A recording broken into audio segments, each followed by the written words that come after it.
Hey there, my name is Joel and welcome back to the Traveler Toolkit. Today I am hooking up the Ember Overland and going out on a little shakedown trip where I'm going to be testing all the systems, de-winterizing, and getting this RV ready for family travel this summer. So in addition to testing out all the regular systems, I'm also going to be testing out a brand new battery system that we just put in the RV. I'm really excited about it because we've upgraded from the standard junky car battery or marine battery that they give you from the dealership to this brand new LiFePO4 battery from Renogy. So big shout out to Renogy for sending this over. And in this video, we're going to be testing out the capacity, all the features. This has got Bluetooth connectivity, 240 amp hours of power. We're going to be taking it to a state park, but not plugging in.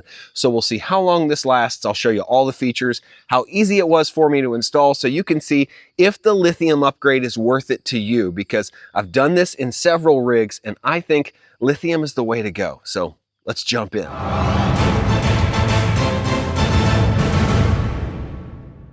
All right, and before we pull out of the driveway, I thought I would show you the Renogy app really quick, because this thing right here has Bluetooth connectivity, and all we had to do was connect it and set it up. This is what I've named my battery here. You can see you can rename it, change it to whatever you want, and then you'll get all the display settings for your battery. It's really pretty simple over here. It tells you how much you're starting with. So this has been running for about 10 minutes. We have 99.5% left. This is our total discharge. I have the 12 volt refrigerator on inside. It's running, cooling down for our food. So right now it's using 140.66 watts, and it gives you an estimate at this output. Here's how much time you have remaining. You can also change the settings on here.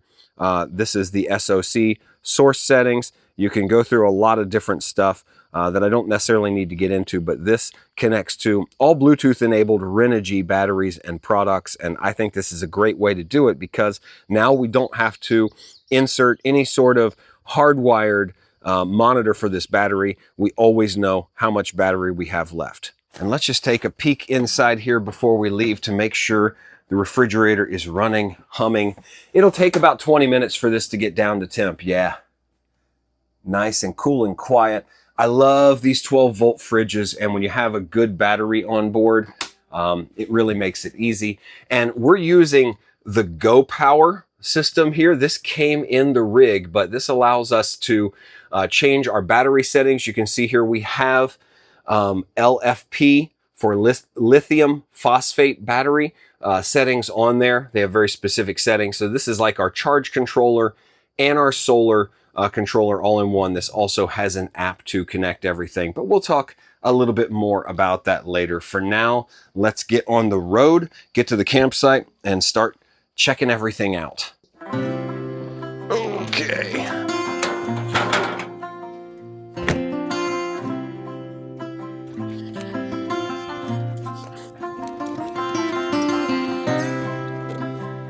All right, since we are dry camping, basically no water, no electricity in the next few days, I'm gonna go ahead and fill up my tank here with potable water.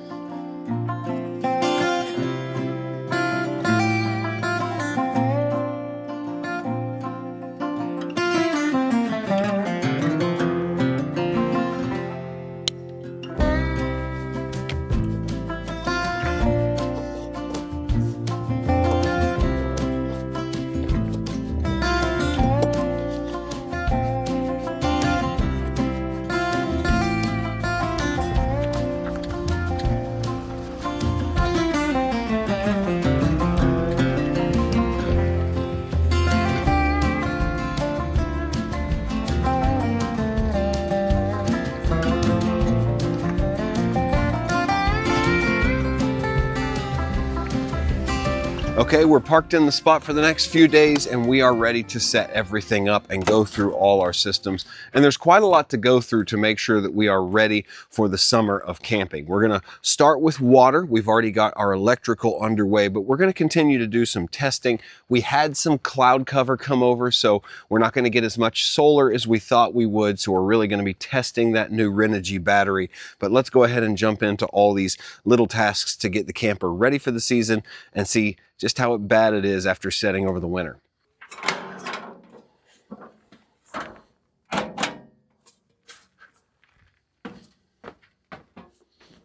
Here's something I really like about this camper as well. It's got this LCI Connect, so via Bluetooth and an app, I can do things like extend my awning. Pretty cool, right? There we go. And I can turn on my lights. Haha, awning lights. I love it. Now it's time to get some ventilation going in here. Just pop open these windows. There we go. Pull our screen up.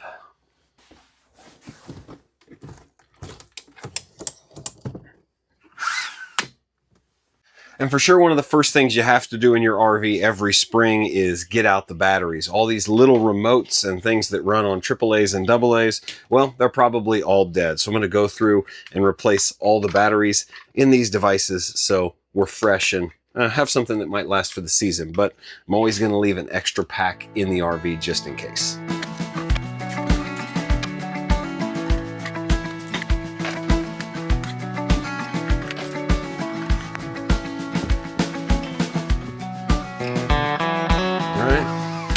And now I'm going to use this remote to turn on our fan.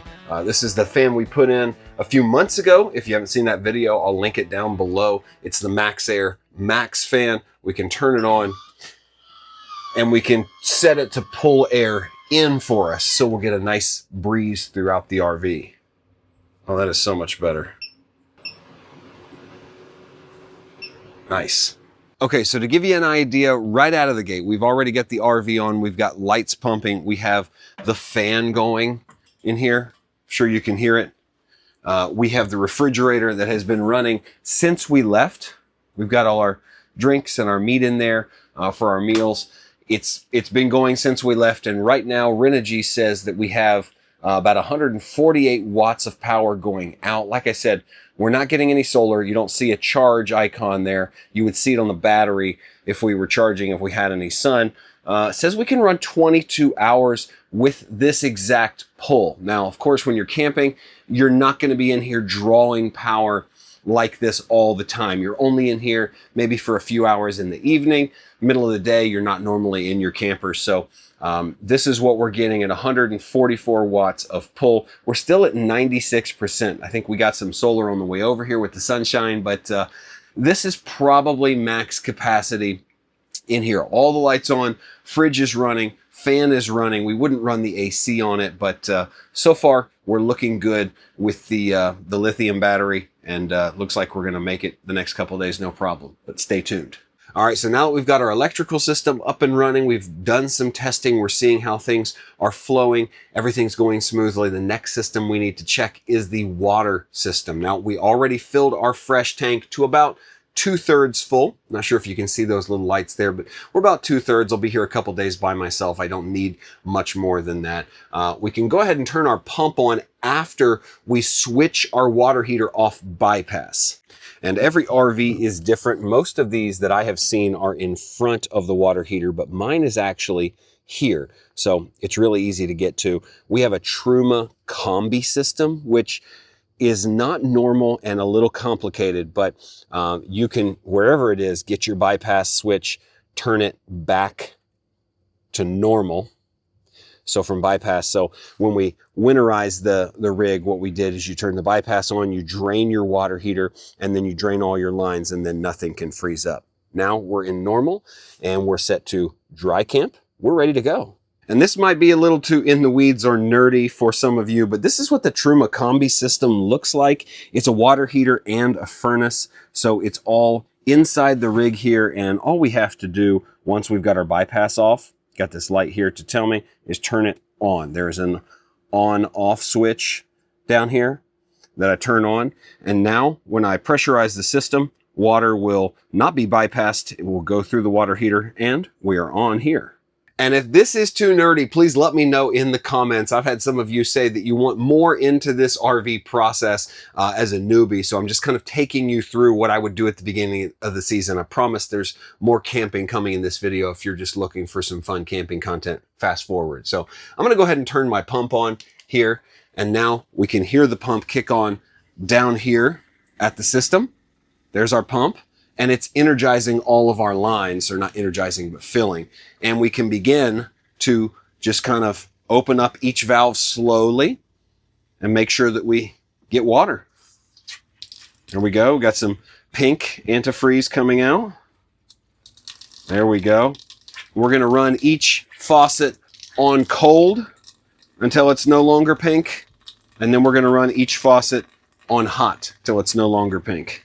And you can hear that pump change its tune once it gets all the air out of the lines and everything pressurized. It will shut off when it's no longer pulling. All right, and our pump has wound all the way down. Now we've got a good pressurized system. There we go. No pink. Run it out of these lines. You're going to get some of this. Maybe turn your pressure down just a little bit till you get all the air out. There we go. Now it's coming hot. It's pushing out the hot lines. There we go. We are clear here on hot, clear on cold. Okay, this sink is good to go. Let's head on back here. We'll do our bathroom sink next. This is the cold side. And it's normal to see what looks like creamy water in the beginning. That's just air in your water. It's flushing air out. So it may look milky, pink. And there we go. Now we're clear. And you always want to kind of just wash that extra pink down the sink there. So we're clear and we're clear.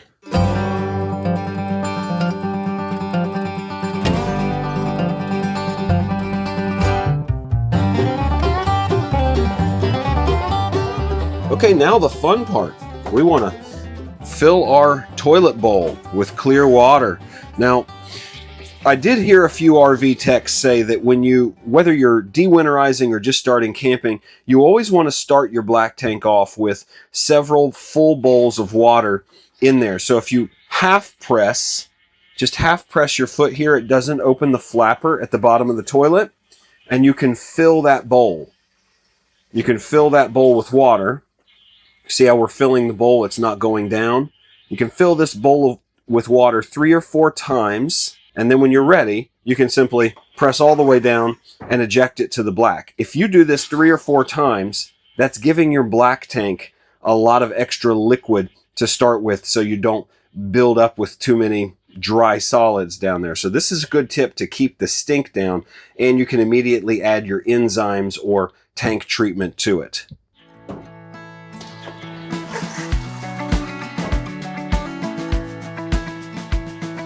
Okay. And I honestly don't have a specific brand of tank treatment that I use. I know there are lots of people that have brands they swear by. These have done pretty good. I just picked these up at Walmart, these TST Pros. And normally at the beginning of the season, I'll put 2 in. I would put 1 in for each trip, but I'm going to put 2 in there, give it a little bit more water to go down with, and then that'll help to dissolve anything that was left in there with the liquid we just added, along with anything we're going to add on this trip as we just kind of try to clean the system out, keep the stink down, and make things a little more enjoyable inside the RV. It's also a good idea to look under each one of your sinks and just check your lines to make sure that nothing is leaking, everything looks normal, and nothing looks out of place. Because if you put water in pipes that haven't had water in them for a few months, there's funny things that can happen in between. So always check under your sinks for leaks. And I'll be the first to say, I am not an RV pro. I am not an RV tech. So everything that I'm sharing with you here is just a bunch of tips, things I've learned over the years that might help you have a little less headache when putting your RV away or getting it back out. So make sure that you do your own research before doing any of this to your rig. It might be different than my specific rig. A lot of components are similar in these things, but they do vary from RV to RV. So seems like we've got the water lines all situated and ready to go. Now let's turn our attention to the dirty flat top grill that I've been not wanting to clean all winter.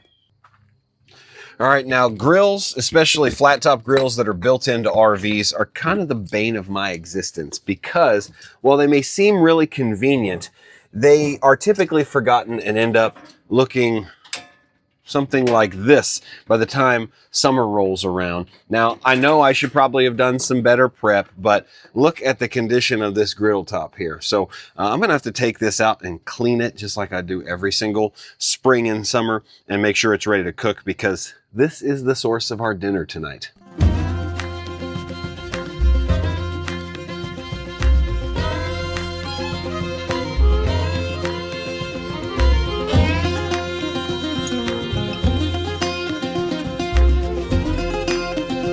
Okay, and time for a rinse here.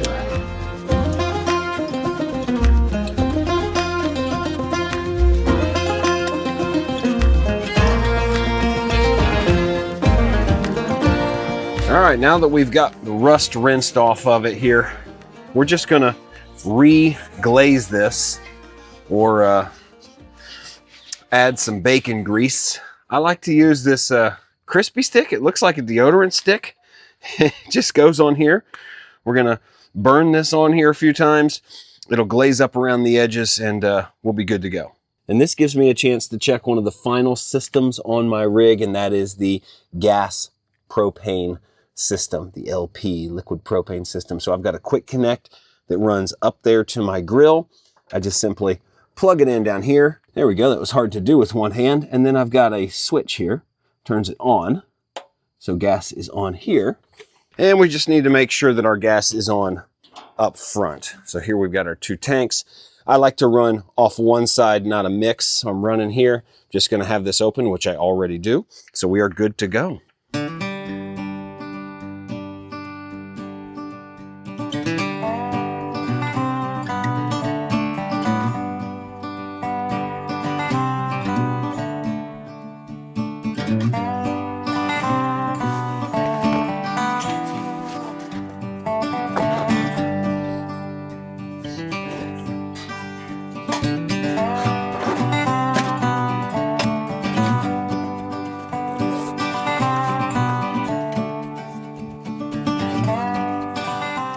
So I'm planning on having a fire a little bit later tonight. So I thought no better time than the present to go ahead and get our kindling in here and ready.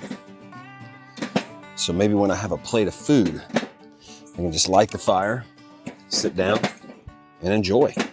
Oh boy, that is looking good now. I think we are going to be ready for some food tonight with this freshly seasoned griddle. Oh yeah.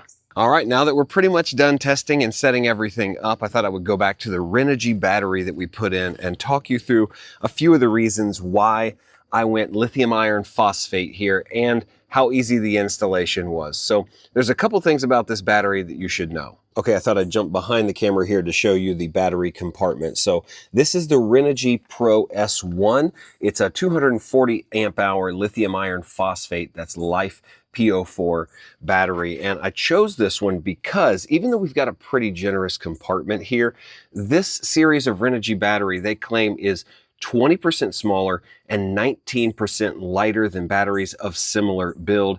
And for me, it was super easy to install here. Obviously, I had to drill out the old bolts for the tiny battery that came from the dealer and put in these new brackets here. So I've got 4 brackets, 2 on each side, that are attached with self-tapping screws. That wasn't really hard. I connected my leads up here, positive and negative. Pretty easy. And you've got several beyond the Bluetooth, which connects to the app that we've already talked about. You've got several connectors here. I think these are called CAN connectors, but you can communicate with this battery in a variety of different ways. For us, we are just simply hooking into the existing system. And because we have a charge controller that allows us to select LiFePO4 batteries, no problem. And like I said earlier, our battery charge controller is the Go Power here, which made it really easy for us to simply select lithium iron phosphate LiFePO4 settings. Each type of battery has their own specific charge settings. So I've done this in other rigs, and typically where you're going to find these things is behind your breaker box here. So you would take this off, and behind there is a charge controller. And if you don't have a charge controller with a lithium option, you'll have to replace it, which, to be fair, is not that hard. I've done it several times, but you need to make sure you have a charge controller that is lithium ready. But once you make sure your rig is lithium ready, the benefits are far greater than any other battery option, in my opinion. For instance, my new Renogy battery has over 6,000 cycles. They estimate that that could be up to 16 years in some cases. It's got a 7-year warranty. It's got a solid state design, which makes it really reliable. And it's got an onboard BMS, battery management system, which basically means it protects the lithium battery charging system from itself when it's cold or hot. So it doesn't charge when it's too cold to charge. It doesn't do things that will damage the battery. And if you're buying lithium batteries without BMS systems on board built in, then you are in for a world of hurt. And just to show you, this is where we are right now with everything on in the rig. We are setting at about 92% power. We're only pulling 14 watts because I believe we're getting some from the sun. The clouds are clearing and we're getting a little bit of solar here, but this is really handy to have. I'm going to monitor it throughout the next couple days, and I really like the Bluetooth connectivity. I have had to install meters and things for lithium batteries in the past that were just simply screwed into a wall. I had to go and push a button, but having it on my phone directly from the battery had to do nothing but pair it like a Bluetooth speaker. Super handy, and another big mark for the Pro S1. So again, I'll leave a link in the description if you want to check it out for yourself. Thank you to Renogy for sending this battery for me to check out and test.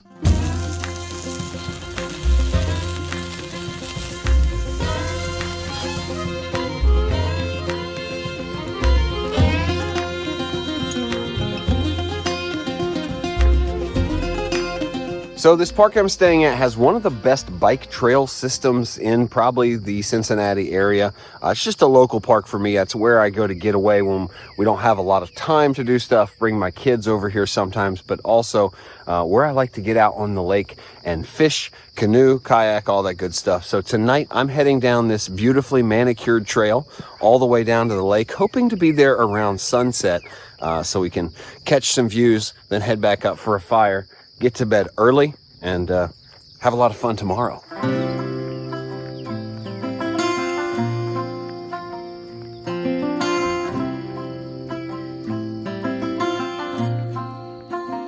I was hoping to get a little sunset action tonight, but it looks like the clouds have come over too quickly and we're not going to get any over the lake, but we'll still take a look.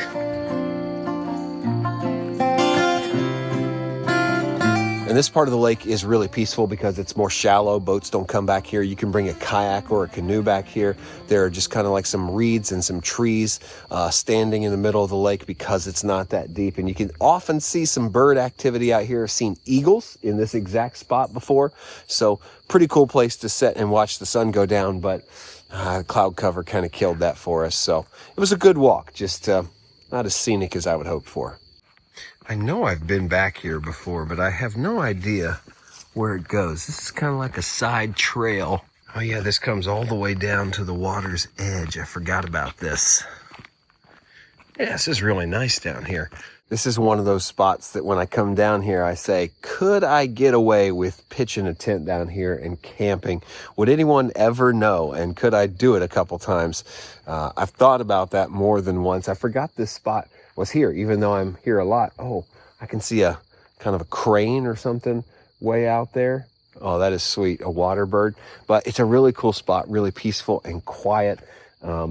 Probably some people up to no good at some point here, but this would be a cool spot to camp, even though it's probably not allowed. Hey, I want to know if you made it this far in the video, how many of you often camp in places where it's not really allowed in your state or national parks around? Because I think it happens a lot, and for the most part, I think it's probably okay.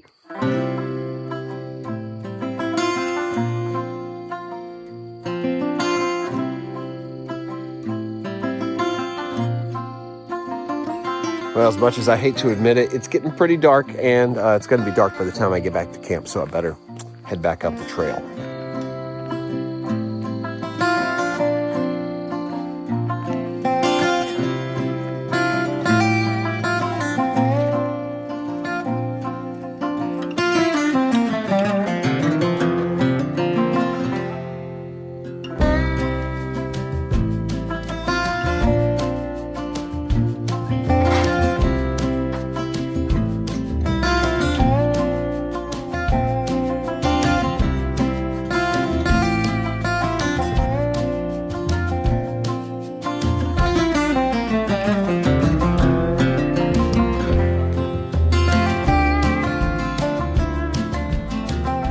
So before it gets too dark, I want to show you something. I just did the review video on this Campfire portable fire pit last week. And if you missed that, I'll put it in the description down below so you can check it out.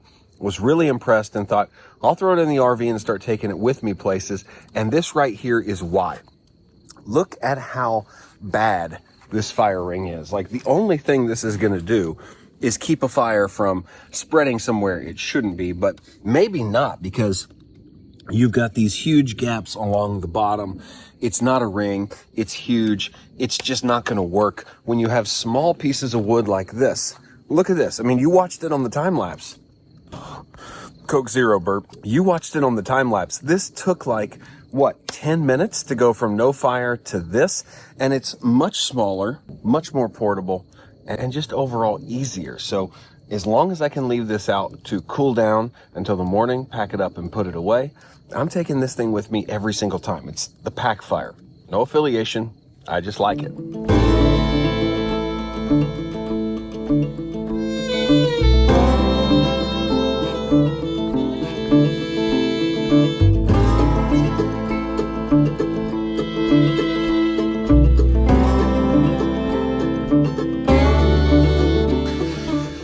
So the fire is starting to dim. It's getting dark, and I'm gonna retire to the inside. We got a lot done today. I'm gonna watch a little bit of TV, got some KYD going in the background, but gonna fold my bed down, get a good night's rest, and I will see you all in the morning.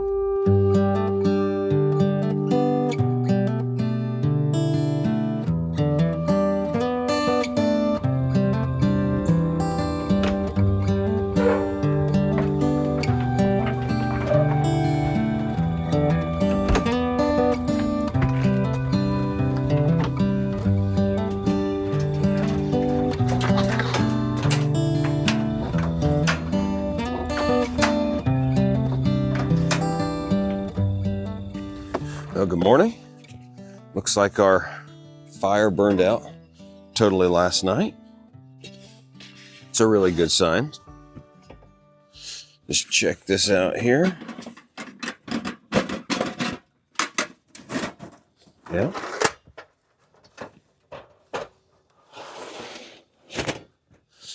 We'll just dump this in the park fire pit. Sweet. Hold up our legs.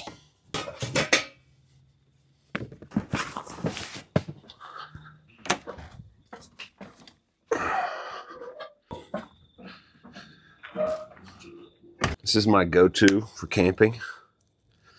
It's always way too much, but I cook them all up anyway.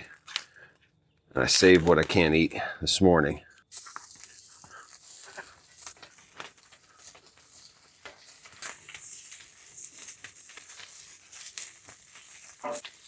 So while breakfast is finishing up, I thought I would finish my recap on the evening with the new lithium battery from Renogy. I got up and checked the stats this morning, and we are sitting at about 64% after that. We're pulling about 98 watts right now. That was a pretty consistent pull from the refrigerator, only when it's on. So it's on and then it's off throughout the night, but 64% for our first full day here. And let me tell you, last night I did probably 3 hours of movie watching, did some work on the laptop, charged all my devices. So batteries, phones, laptop, things like that. Had the Starlink plugged in for internet. We just basically ran it at full capacity. Took a shower, ran the pump for 15 minutes, you know, when it did that, ran the water heater, all that stuff. And we still have 64% left on the battery. Now, this is not bad because I wasn't trying to conserve anything. And I know right now the sun is coming out and I'm going to start getting a charge from this eventually. So I don't think my existing battery that I had before this would have even lasted through the night or until I went to sleep. So I'm really pretty happy with the performance on this.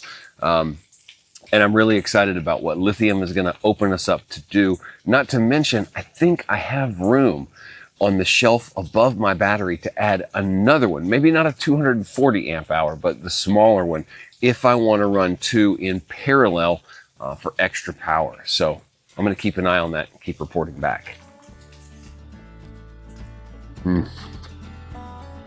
So So unfortunately, that ends our adventure for this video. Thanks for coming along with me as we went through the systems on our RV, getting it ready for spring. I feel much better about that. And again, hopefully this gave you some idea of how to like wake your RV up and get things ready.